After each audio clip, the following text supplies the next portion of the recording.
희개와 복지가 넘치는 북유럽을 가다. 어느 날 전직 동기생이 제법 여행 꽤나 했다는 나에게 물었다. 노르웨이 가봤냐? 아니, 거길 갔어야지. 우리 현직 때만 해도 들들 볶이며 살았잖아. 거긴 그게 아니더라고. 사람 사는 게 우리랑 달라. 무슨 소린가 해서 귀를 세워보니 그들의 삶에서 동양화의 여백 같은 게 보이더란다. 마침 중앙아시아 쪽으로 가려던 여행 계획이 인원 미달로 무산되는 바람에 동기가 말한 북유럽 4개국으로 가게 되었다. 북유럽은 유럽 중에서도 몹시 춥고 인구도 적어서 문명의 발달이 드디었던 곳이다. 유럽의 다른 지역에 비해 볼만한 고대 유적지도 별로 없어서 다른 곳 다 가보고 마지막에 가는 여행지로 알려져 있다. 10월 중순이라 날씨가 제법 선선했다.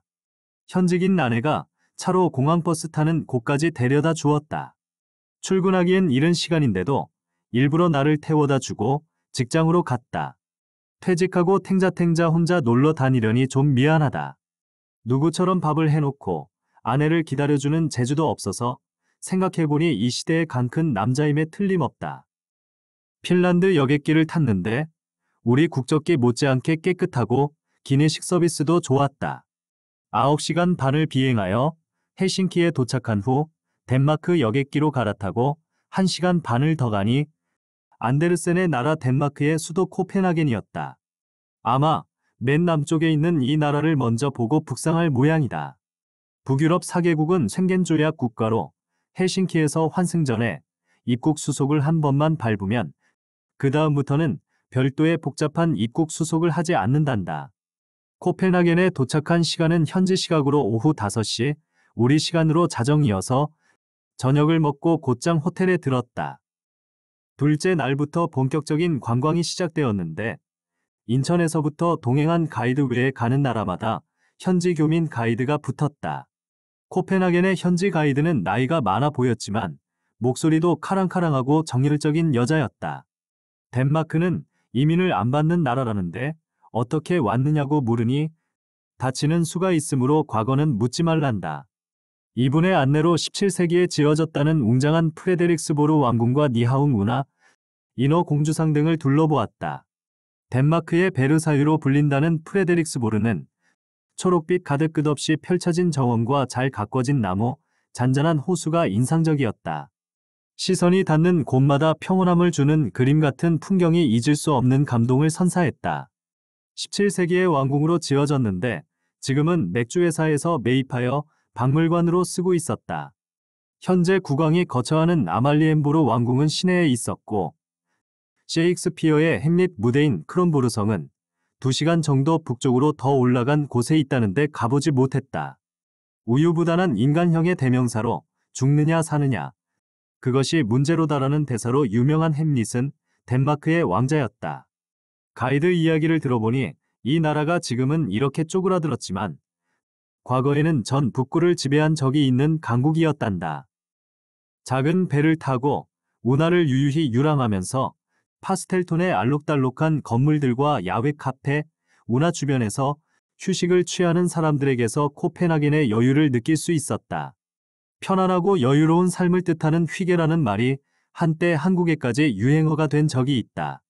어린 시절 꿈을 심어주던 동화작가 안데르센이 이 나라 출신인데 집이 가난하여 이운하 부근에서 여러 번 이사를 하며 글을 썼단다. 안데르센의 동화에 나오는 인어공주 동상은 80cm에 불과한 작은 동상이지만 관광객들의 사랑을 받는 랜드마크였다. 덴마크는 경상도만한 면적의 550만 명이 사는데 가장 높은 산이 해발 176m에 불과할 정도로 산이 적어서 실면적은 남한만 하다. 유수의 낙농국으로 잘 알려진 나라로 1인당 GNP가 7만 불로 세계 7위의 부국이며 간결한 덴마크식 디자인과 설계 기술이 유명하다고 한다. 코펜하겐 근교의 목가적인 농촌 풍경도 참 아름다웠다. 아기 낳고 혼자 사는 싱글맘이 많은데 이들에게 가장 좋은 집을 주고 베이비시터에게는 보조금을 지급한다. 여자들 발언권이 세고 모두가 직장을 가지고 있어 사는데 아무 불편이 없는 여자 천국이란다.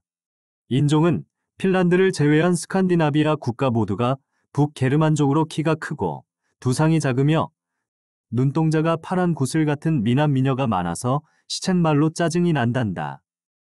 세금은 북유럽 다른 나라들처럼 40에서 80% 정도로 엄청나게 많이 내는데 그만한 혜택이 돌아오기에 큰 불평은 없다고 한다.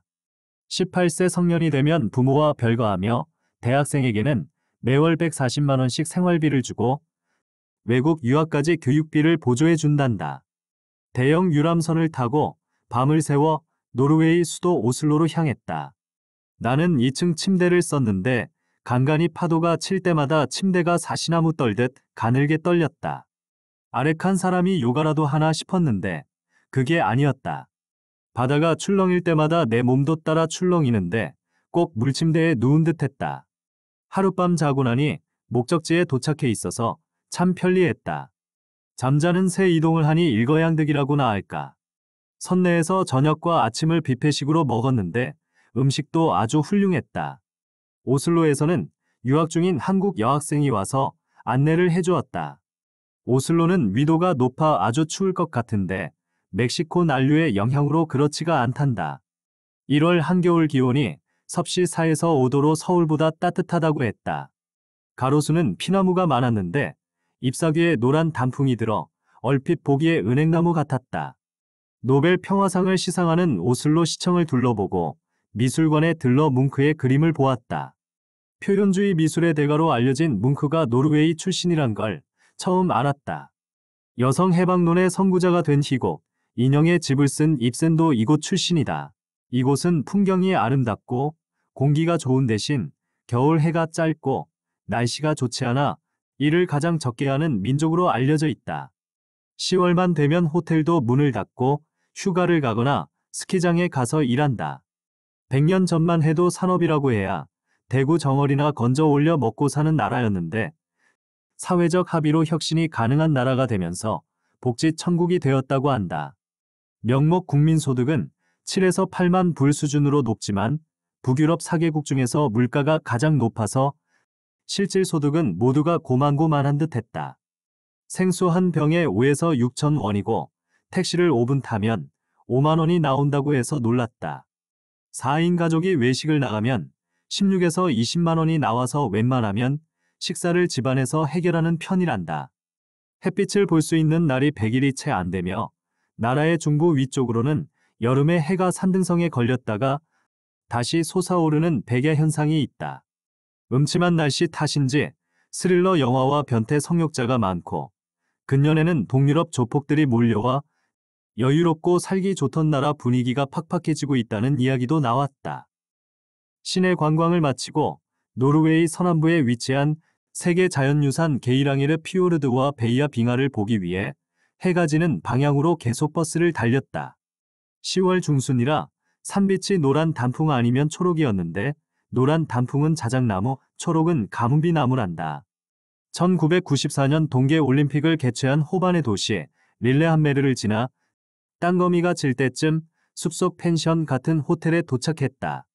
승강기가 비좁아 짐가방 옮길 때 좀 힘들었지만 드넓은 호텔방에서 편안히 하룻밤을 자고 다음날 새벽같이 버스를 타고 다시 길을 나섰다. 천의 절벽을 지나 장엄한 바위산에 오를 때는 심장이 다 쫄깃했다. 꼬불꼬불 좁다란 산허리를 돌고 돌아 계속 올라가는데 간이 작은 여자들은 구경이고 뭐고 아예 바짝 엎드려 일어날 줄 모른다. 거대한 산 고갯길에 버스를 대놓고 사진 타임을 주었는데 비가 부슬부슬 내려서 양산을 들고 나갔다가 강풍에 양산이 날아가 버렸다. 다행히 건물 지붕 위에 떨어진 것을 간신히 올라가서 주워왔다.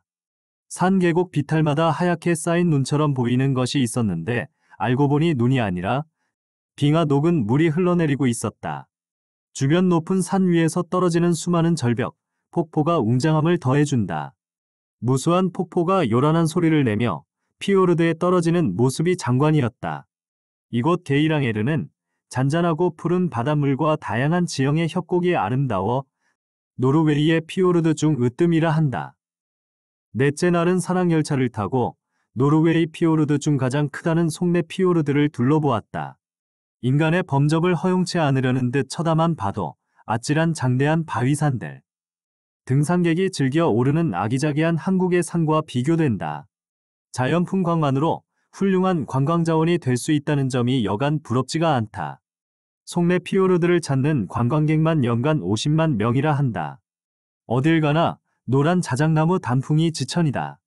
북유럽 관광의 백미는 이곳 노르웨이의 피오르드 해변으로 관광 일정도 가장 길게 잡혀 있었다. 다섯째 날 노르웨이를 떠나 스웨덴 스톡홀름으로 가는 차창 밖의 여유롭고 광대한 평원은 미국이나 영국의 풍경을 연상시켰다. 노란 자작나무 단풍과 푸른 가문비 나무가 반반씩 섞인 숲의 풍경은 노르웨이와 다르지 않았다. 가이드의 인물평으로는 덴마크 사람은 오래 알면 진국이고 노르웨이 사람은 수더분하며 스웨덴 사람은 깍쟁이란다. 수도인 스톡홀름은 북구의 베네치아라고 불릴 만큼 넓은 수면과 잘 연결된 운하로 유명하다. 도시계획에 의해 아름다운 호수와 나무, 그리고 잘 정돈된 건물 등 빈민가가 없는 녹색 도시로 잘 알려져 있다. 1920년대에 준공된 스톡홀름 시청사는 놀라울 정도의 규모에다 800만 개의 붉은 벽돌과 900만 개의 금도금 모자이크로 치장되어 시청사 자체가 관광 코스였다. 해마다 12월 10일이면 이곳에서 노벨 평화상 축하 만찬회가 열린다고 한다. 이어서 스톡홀름 시가지가 내려다 보이는 언덕에 위치한 왕궁을 둘러보았다. 이곳 젊은이들은 신분이나 재력보다 사랑을 유일한 결혼 조건으로 본다고 하며 차기 왕위 계승권자인 빅토리아 공주도 시골둠에 출신 가난한 헬스 트레이너와 결혼하여 알콩달콩 잘 살고 있단다. 왕궁 옆 광장에는 할리먼이 있었다. 큼직하지만 일견 평범해 보이는 3층 석조 건물이었는데 이곳에서 노벨 문학상 수상자가 탄생한다. 그런데 여기도 미투 바람이 불어 올해는 수상자 선정을 건너뛴다고 한다. 여섯째 날 밤새워 유람선을 타고 숲과 호수의 나라 핀란드로 이동했다. 이 나라는 역사적으로 이웃 강대국인 러시아와 스웨덴의 틈바구니에 끼어 시달림을 당했다. 500년간 번갈아가며 외세의 지배를 받으면서도 민족의 정체성을 지켜왔다는 사실이 놀랍다. 수도 헬싱키 시내 중심가에 대통령 관저와 원로원 광장, 루터파 대성당이 있었다. 특이하게도 광장 중앙에 러시아 황제 알렉산드르 2세의 동상이 훼손되지 않은 채 우뚝 서 있었다. 서울 광화문 앞에 일본 천황 동상을 세워둔 것과도 같은데 후손들에게 독립의 중요성을 일깨우려는 뜻에서 놔두었다고 한다. 헬싱키 근교 바닷가에는 이 나라가 낳은 세계적인 작곡가 잔 시벨리우스를 기념하여 만든 음악공원이 있었다. 유명 조각가가 만들었다는 스테인리스 파이프 구조물과 시벨리우스의 얼굴을 표현한 동상이 있었고 10월 중순이라 공원의 아름드리 나무들이 온통 노랗게 들어 아름다웠다. 초등학교 시절 도서관에서 숲속의 형제들이란 핀란드 아동소설을 빌려 읽은 적이 있다. 이 나라는 산지와 호수가 국토 대부분을 차지하는데 부모를 잃은 아들 6 형제가 힘을 합쳐 숲속에서 생활하면서 겪는 재미있는 이야기였다. 핀란드에서 시작되었다는 사우나 이야기도 있었고 성난 솥대에 둘러싸인 채 사흘간 바위 위에 고립되어 사투를 벌이는 이야기도 나왔다. 주인공인 6 아들 중에 라울이라는 이름 하나만 기억난다. 이 나라도 다른 노르딕 국가들과 마찬가지로 구소련 공산주의의 영향으로 사회복지가 발달하였는데 과중한 세금에 허덕이면서도 아직 순항하는 것은 인구에 비해 넓은 국토와 풍부한 자원, 국민의 저력 때문인 듯 했다. 이곳은 사람 복지가 넘쳐 동물에게도 복지를 선사하는데 개를 집에 혼자 두면 학대죄에 걸린다고. 외출할 때는 반드시 돌봐주는 곳에 맡겨야 하고 하루에 서너 번 산책을 시켜야 한다. 닭은 한 우리에 16마리 이상 넣으면 안 되고 젖소는 하루 6시간 이상 방목해야 하며 동물을 거세할 때는 마취를 시켜야 한단다. 다만 이 나라도 극우 포퓰리즘의 광풍이 불어 과잉복지로 몸살을 앓고 있다. 일을 안 해도 실업수당이 나오는 건 기본이고 아이를 서너 명만 낳으면 보조금으로 먹고 산다. 성실히 일하는 사람들의 의욕이 꺾일 수밖에 없다. 우리나라도 그렇고 어디를 가나 무분별한 복지 포퓰리즘이 말썽이다. 7박 8일의 여행 일정이 후딱 지나갔다. 우리와는 지구 반대편이라 오가는데 근니트를 보내다 보니 시간이 더 빨리 지나간 듯하다. 북유럽의 풍요로운 삶과 아름다운 자연환경을 보고 가슴 한가득 부러움 담아 돌아왔다. 그래도 쉴 곳은 사랑하는 이들이 기다리는 여기, 작은 집, 내 집이 아니겠는가.